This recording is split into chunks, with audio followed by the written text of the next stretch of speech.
He was born and raised in the city he loves, a city the world knows and loves for its romance, charm, and food, New Orleans, Louisiana. He learned early on, through work in his mama's kitchen and then marketing and selling the pies he made there, a respect for hard work, discipline, and the success that came from the fruits of his labors. He's been featured in the media, from ABC, CBS, and NBC, to national newspapers and publications, for his business savvy and personal drive. He's widely respected for his talents in the fields of human performance, intellectual capital development, and entrepreneurship, as he spreads the word through workshops, consulting, and motivational lecturing. He's Omar Aziz, and he's now poised to give you your piece of the American dream, your piece of the pie. I would like to set the tone by telling you a little bit about my background, about my family's background, and really how I got to this point. How many of you in the audience are familiar with Omar the Pie Man? Wonderful, wonderful. Well, Omar the Pie Man had an opportunity to fulfill his dream. He started out back in the late 50s, early 40s as a merchant marine. And he traveled throughout the world on several occasions. He's been to Africa, Europe, China, Russia. And it was in Indonesia that my father contracted malaria. And they rushed him to the hospital after high fevers. And the doctors were saying, Omar bin Abdulaziz, Omar bin Abdulaziz, which translate, hold on, you're gonna live, you're gonna make it. And as he laid in that hospital bed, grasping for his life, he lived.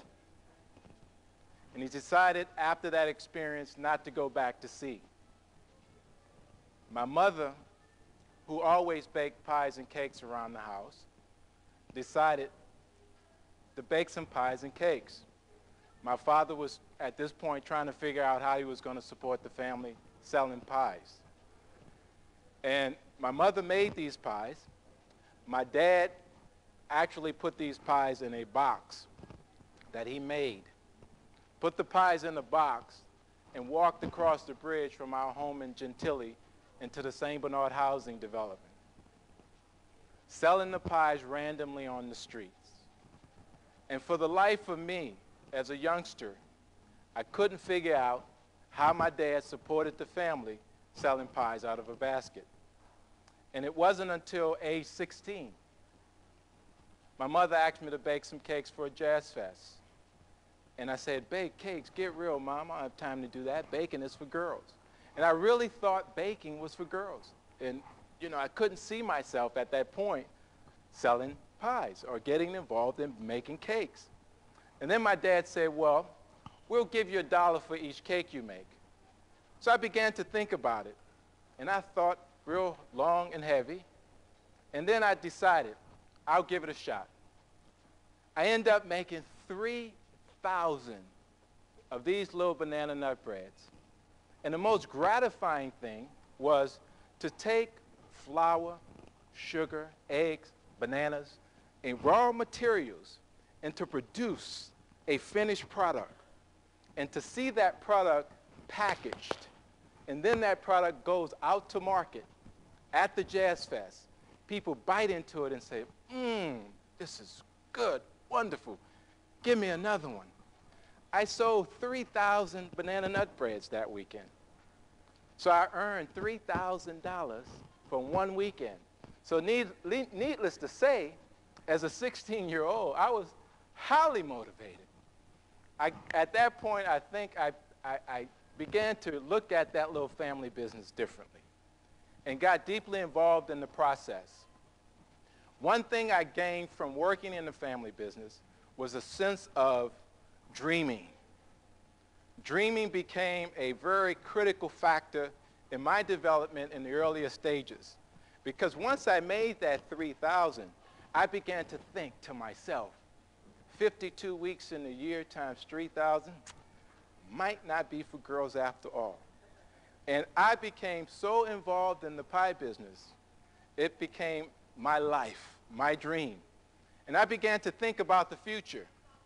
I began to think about what I wanted to do with my life. I graduated from high school and went on to the University of New Orleans. And it was at the University of New Orleans where the dreams really began to unfold.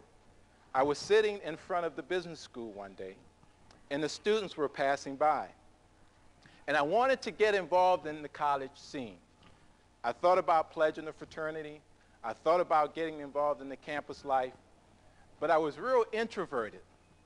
Believe it or believe it not, I couldn't imagine today being in front of you giving a lecture back then. But I was motivated to the point of learning more about business. And as I was sitting on that hill, my dreams began to just run wild. And then later I went to Bienville Hall, which is the dormitories. And the pizza man came in delivering pizzas. So I began to read about this guy who took pizza, Domino's Pizza, and built a tremendous pizza business. And I began to think, wow, if this guy can do it with a pizza, maybe I could do it with this pie. And then in college, I began to study other success stories. I began to read about a guy who took bread and meat and called it a hamburger and sold over 40 billion, the McDonald's chain. So my dreams were really becoming wild. And I began to think about how can we do that with this product? Knowing that we didn't have the resources, knowing that my family didn't come from a line of wealthy individuals, what resources we had was the commitment to building a dream. So at that point, I began to realize the importance of knowledge. Knowledge became a critical factor in the learning process and in the dreaming stage. So as I began to dream, big dreams, and there was no limitations to the dreams. But at some point, I recognized that that dream had to become reality. Now, what were the steps? The steps were to major in business, to learn everything that I possibly could about business. So I began to learn and study business with an insatiable appetite. And as I learned about business, I began to apply it. And it was in 1982, I told my dad, I said, Dad, I'm really inspired by this business and would like to take it further. And I told my dad, I have an interest in opening a store in the French Quarter. And my dad looked at me and he said, son, if you really want to expand the business, and he looked at his basket, he said, just get some more baskets. You don't need to spend all that money opening up a storefront. Just get some more baskets. And really at that point, I didn't understand what he was talking about. But basically, he was saying, as you dream and as you begin to move to implement your dreams, you can't take that quantum leap. It's stages of development.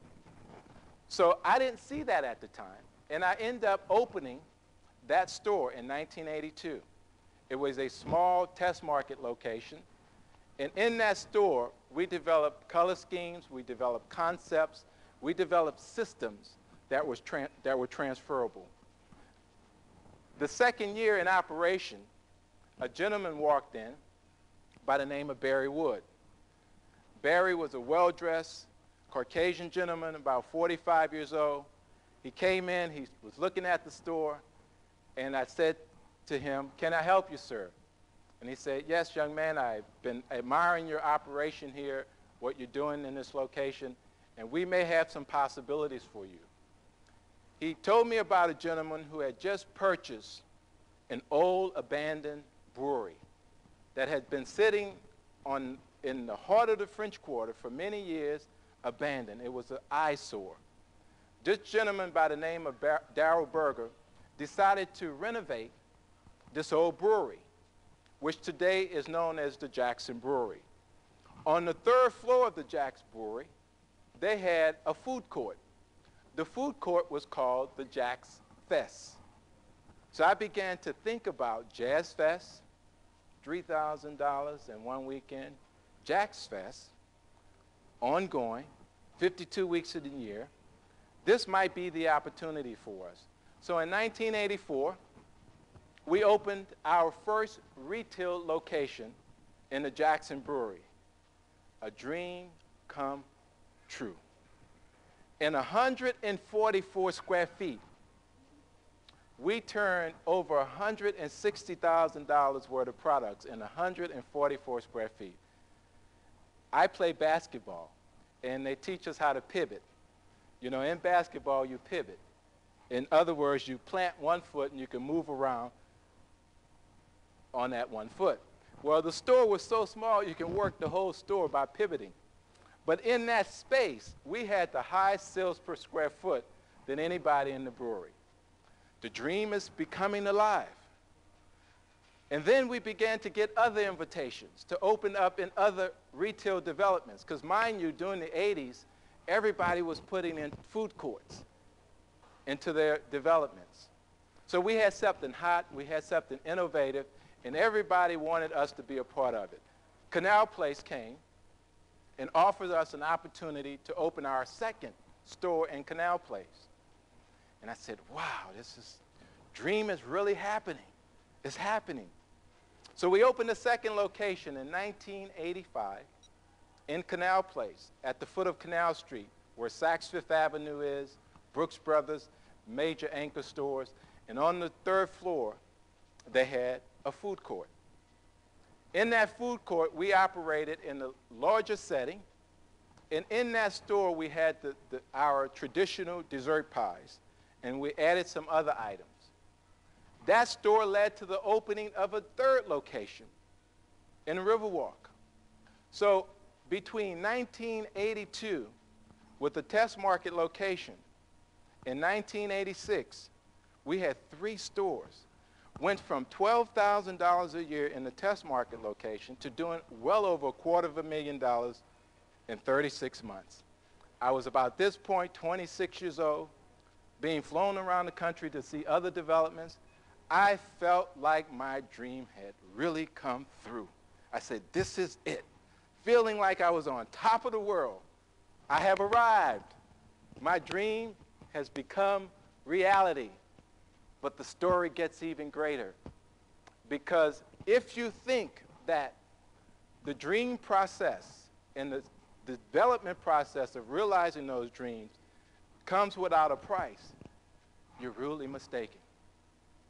Success does not come without a price. That price for me was bankruptcy in 1988. Sitting on top of the world, feeling successful, have arrived. 3 stores, doing over $250,000 a year, flying around the country, felt successful, 30 employees. And then it felt like the rug was pulled out. Went through a bankruptcy in 1988, and on the front page of the paper, it was headlined. And for all of about 3 minutes, I felt a little devastated. But I began to read about the guy who founded Disney, went bankrupt. And I can give you many stories. Al Copeland, who took dead chicken fried in grease and built a $453 million chicken business, went bankrupt. And if you begin to look at successes, success, there's always a price you pay. So I paid the price of a bankruptcy, but it was a learning experience at a very young age. And what my dad was telling me became the reality of building a business. You take it a step at a time. He was saying to me, son, don't go out and get all these stores. Just get a basket and get another basket. In other words, when you teach your children how to walk, they don't come out of the womb running. They stand, they wobble, they get their balance, they look around, and then they take that first initial step, and then you say, yes. You applaud them for that first step, but that's only the first step. And then they take that second step, And with each step, they're building confidence. They're learning the techniques. So they take that third step. And by this time, they're learning how to walk. So they begin to run. In life and building a business is no different. We all have a beginning point. We're born. Everybody in this audience had a birth without question. Can you remember when you used to dream? You remember those long, boring summers as kids? We used to dream as children. But people tell us to grow up, to act your age, for God's sake. We lose that ability to dream. But these sessions, this session in particular, is designed to bring the dreaming back into your life. Dream again. Dream as though time, money, help, and talent was no barrier to fulfilling your dreams. Allow yourself to dream and to think big, to live life to its fullest extent, because there's an end. We're born, and as sure as you're born, there will come a point when we exit this life. So you want to maximize your life potential between birth and death. The way you maximize that, you allow yourself to dream and think big thoughts and dream big. Allow yourself to get into the wonders of dreaming.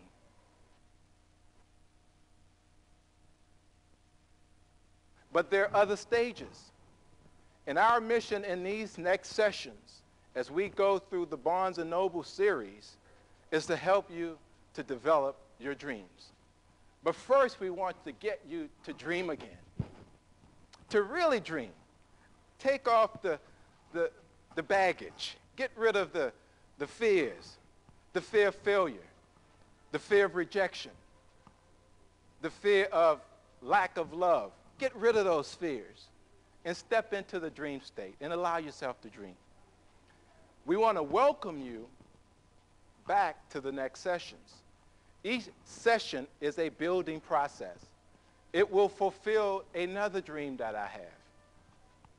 As I began to get involved in business, and business has been really good to me, being a part of Omar's Pies has really been a blessing in my life, tremendously.